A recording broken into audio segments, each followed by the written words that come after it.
In this video, we're going to expand upon our ability to determine whether a molecule is polar or nonpolar and look at the intermolecular forces that are formed between multiple molecules.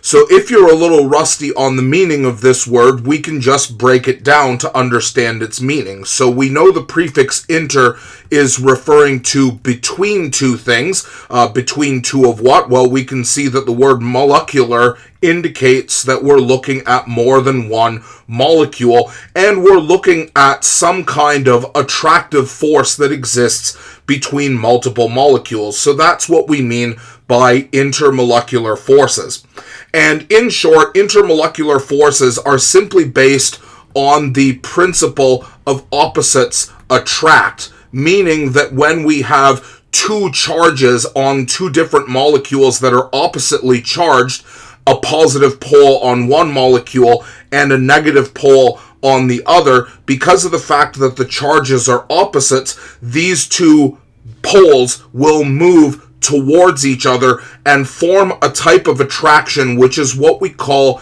a dipole-dipole attraction. And we can see this most obviously in water. So if we review our knowledge of determining whether water is a polar molecule, we can cut the water molecule in half, and we see that the oxygen side has two lone pairs of electrons, while the hydrogen side has none, which means the oxygen side is more likely to have the negative pole, while the hydrogen side is more likely to have the positive pole. If we also remember our electronegativity constants, hydrogen is 2.2 and oxygen is 3.4, meaning if we draw the vectors showing electron movement in the bonds, we can see that the electrons in the bonds are moving away from hydrogen, meaning that hydrogen is losing electrons, giving it, as we expected, a positive pole, and the oxygen is receiving the electrons in the bond as they move closer, giving oxygen the negative pole as we predicted. And this is true, obviously, for every water molecule because they all share the same structure, which means that the negative pole on oxygen can form a dipole-dipole attraction to the positive pole on the hydrogen on the next water molecule.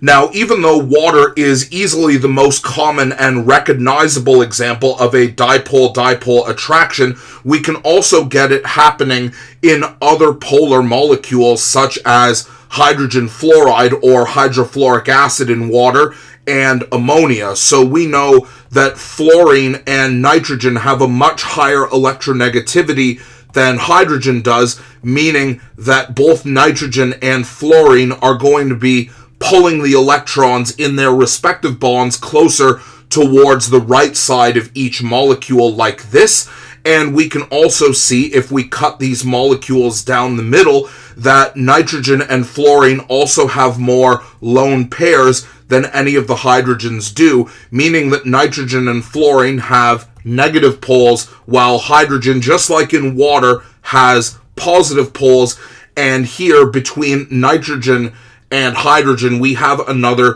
dipole-dipole attraction. Now, in all of these cases, because of the extremely high difference in electronegativity between hydrogen and oxygen, hydrogen and nitrogen, and hydrogen and fluorine, these particular dipole-dipole interactions are actually a special example, which are what we call hydrogen bonds, or referring to the concept hydrogen bonding. So the elements that are attracting electrons in the bond, oxygen, nitrogen, and fluorine, have among the highest electronegativities on the periodic table. We recall on the periodic table that hydrogen, oxygen, and nitrogen are all found near the top right of the periodic table, indicating that they have among the strongest ability to attract electrons, which causes the difference in electronegativity when a bond is formed with hydrogen to be very high, and therefore makes the negative pole formed on hydrogen, oxygen, and fluorine particularly strong. And this is why hydrogen bonding is considered a specific form of dipole-dipole attractions, because it is actually the strongest type of dipole-dipole interactions that exist because of the comparatively high strength of the positive and negative poles that form whenever hydrogen bonds with nitrogen, oxygen, or fluorine. Now, if we take a look at an even more extreme example, water and other polar molecules can also form attractions with ions. So we know that oxygen is the negative pole on water and hydrogen is the positive pole, and opposites attract, which means if we were to throw salt, sodium chloride, into water, the oxygen would attract to the positively charged sodium and the hydrogen would attract to the negatively charged chlorine. Now, we can't call this hydrogen bonding because sodium chloride is an ionic compound, so instead we can call this an ion-dipole attraction, meaning that we have a molecule that is polar with a dipole forming an attraction with the opposite charge in an ionic compound. Now, the final and most complicated example of intermolecular forces to discuss involve nonpolar molecules, and the example that we're going to take a look at is methane, CH4. Now, you'll notice here that I haven't actually drawn in the bonds, but if I were to, we'd remember that each bond that we draw into a molecule, or each bond connecting two atoms together, contains 2 electrons. Now, since there are 4 bonds that connect 4 hydrogens with 1 carbon, that means that each of these methane molecules actually has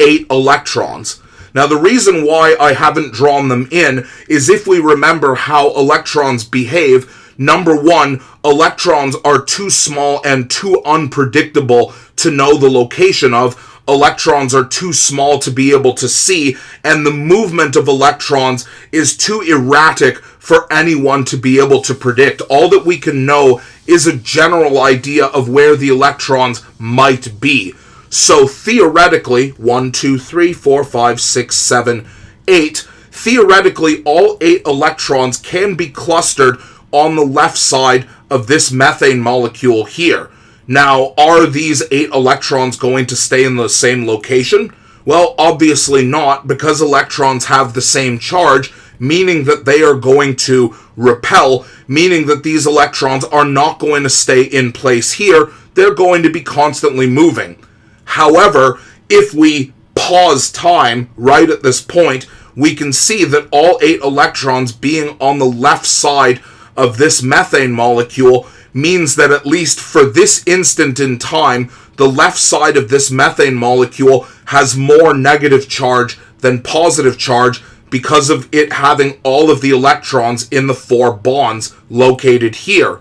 That must mean, by extension, that the right side of this molecule must have a positive pole because all of the electrons have migrated away, meaning that the right side of this molecule has temporarily lost electrons. And that's the idea here. The fact that this arrangement of electrons is by its very nature temporary because the natural repulsion of electrons pushes them away.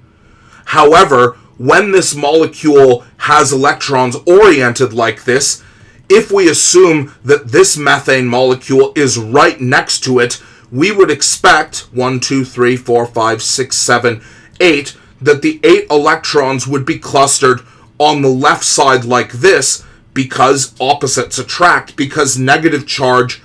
attracts to positive charge like this. But once again, as with the previous molecule, we don't expect that these electrons would remain on the same side of the molecule permanently because any particles with the same charge are going to repel. So that means that even though we have a technical dipole on each of these methane molecules, because the electrons do not remain in the same place of the molecule, that means that the dipoles themselves are not actually a permanent dipole the way that they are in a polar molecule. They simply exist because of the random dispersion, that being the arrangement of electrons simply due to completely random chance that temporarily allows one side of each molecule to have a negative charge. And that word dispersion, which I actually spelt wrong, let's forget that we ever saw that.